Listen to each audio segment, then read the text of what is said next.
There's a lot of life. I'm calling you from campus in Goldwater, Washington. And I know I was just in town here in Washington State, and I'm here for a retreat for myself. And I will still be coming to you from Facebook Live here every night at 6:15 for you. And tonight it's like decluttering. You know, one thing I found is that once I got my home all cleaned up, is that my home didn't take long to clean, and I had somebody assist me with my home. You know, what took hours takes an hour, and you know, cleaning up after myself is really easy. I don't stumble over things, and I have an office desk to work at. And because I've got all those things, I have time to have free time. I don't feel like my life is all caught up in just, one mess after another and chaos. And when I finally realized about learning about time management and learning how to space out my day, for me, I space it out into 3 6-hour days is kind of one way I do it, and there's other ways you can do it.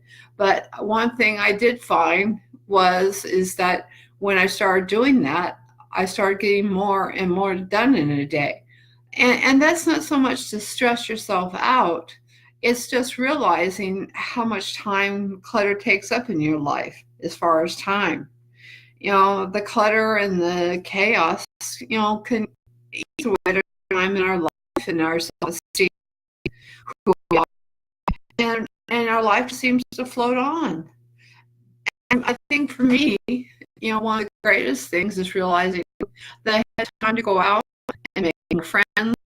I had time to go out and have more of a spiritual life. And I had more time to figure out life itself instead of just living in a mess. And to me, time is such a precious gift. We're only giving so many hours and days and weeks and years on this planet. And we don't know how long we're going to be here or when our time comes. And those hours and days and weeks and years between it, what we fill up between, not to sound morbid, the number that starts is when we're born, and the number that's at the end is when we pass on. And what goes on between it is really important. And to me, to waste that time is so precious. I caught too many of my years I lost of my life to hoarding, to compulsive eating, to, oh my gosh, so much.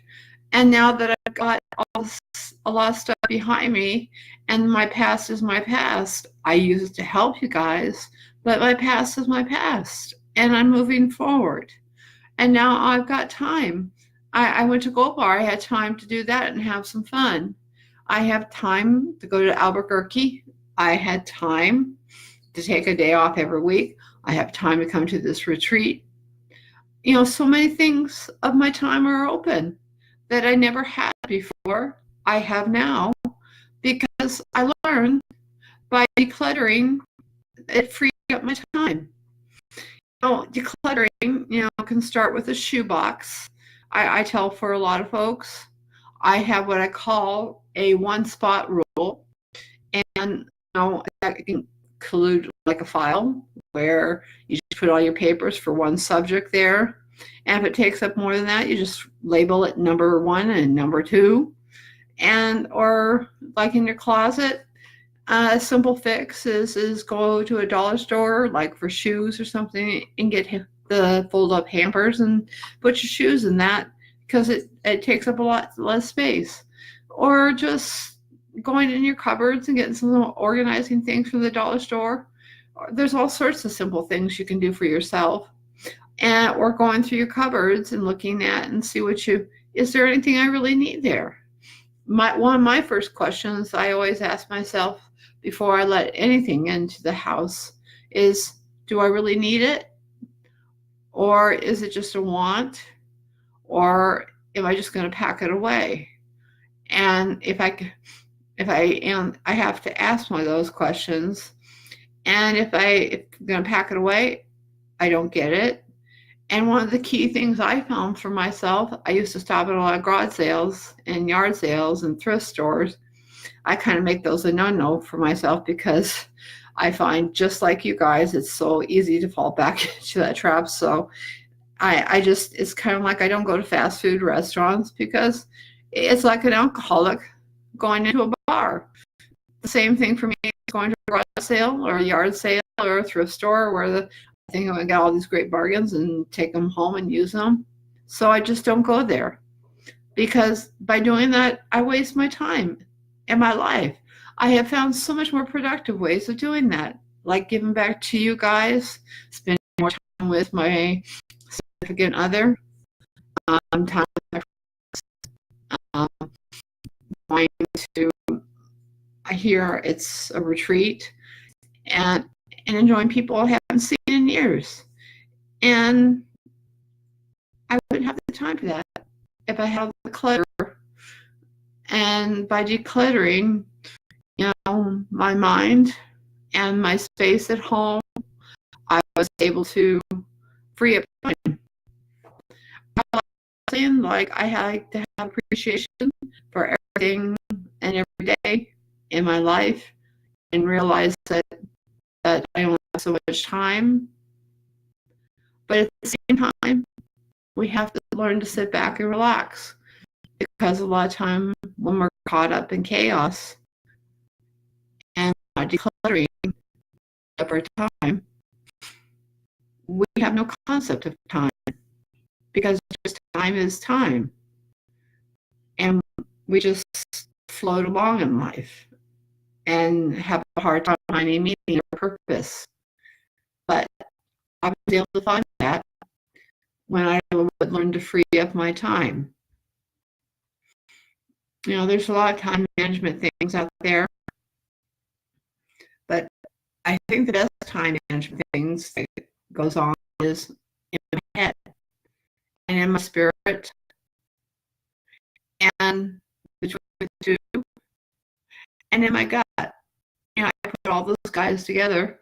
They kind of talk to me and let me know whether something's going to be cluttery or if I need to declutter something to free up more time, like get rid of something I don't need. And I guess one of the most beautiful things is like I'm going to declutter my prayer book and I'm going to have less stuff in it. So I used to spend 2 hours a day doing that. Now it was 20 minutes and I'm going to cut that down.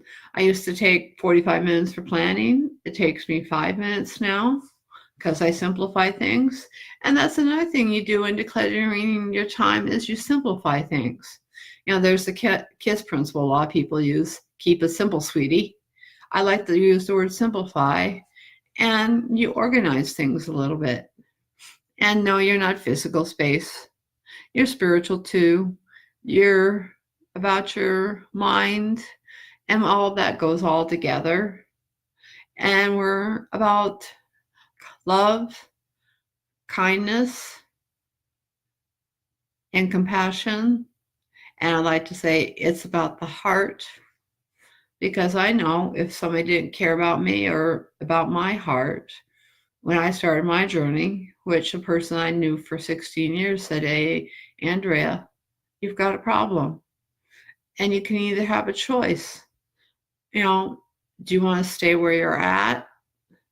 Or do you want to move forward with your life? Or do you want to become bitter and let time fly by? And she made me sit down and think about that. And I guess I realized, I had some goals. I had some dreams. And if by having cluttering up so much of my time, I couldn't reach for any of those things. And that when you declutter and you free up your time for those dreams and goals. And that I think is the most beautiful thing is when you realize this. I know a lot of you are like beautiful butterflies, like next to my rhododendron bush. And I like to think of flowers, and that each individual flower is different, just like you guys. And I'm different, but we all have our similarities, and that we can all get around together. I like to say, like, we can organize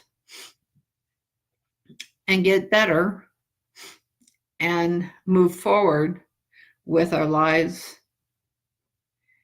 and realize that we're human beings and that we have a heart and that we have a soul, we have emotions, we have a spirit. And with all that, we can declutter and free up our time and live a much better life. But it's up to you to make that choice. And only you can make that choice. I try to present some options for you, but I want you to realize that when you make a choice like that, you're only making your life and opening up your world to a much better world. And with that, I wish you a great Declutter's Delight for life, and have love, compassion, and kindness, hope, and peace, and tranquility in your life and in tonight, and sweet dreams. Blessings to you all.